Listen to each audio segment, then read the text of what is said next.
Okay, so like now that we gathered like enough info in the game about Lady Violet, let's talk about in real life.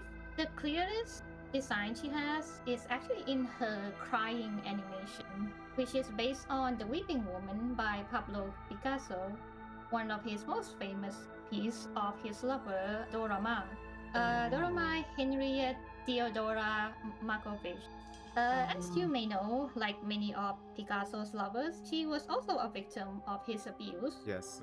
Like there was like 8 of Picasso's lovers, including his wives. They are all abused, and a lot of them did not have a good ending. Their life went really bad.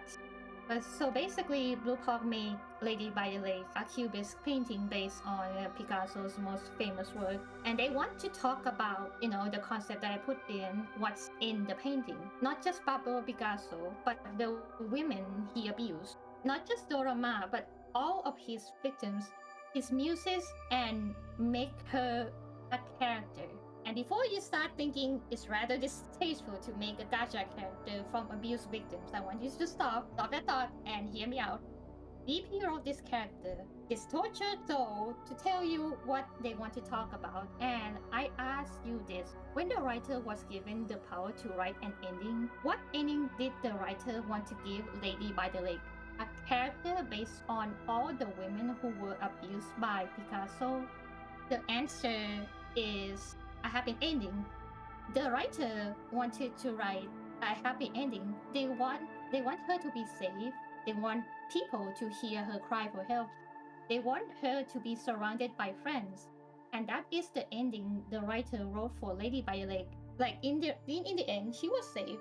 She was saved by a totally not cop, Ramona, and another Wagon. And in the end, she was put in the suitcase, being surrounded by friends. She has like befriended Elizabeth, Recoleta, and Sosabi, according to her voice lines.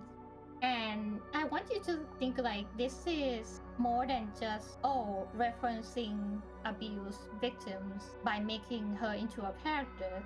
It's the intention of why the writer wanted to make this character in the first place. Is that it's like basically wishful thinking of what the writer wants for like all of the muses that were abused by one artist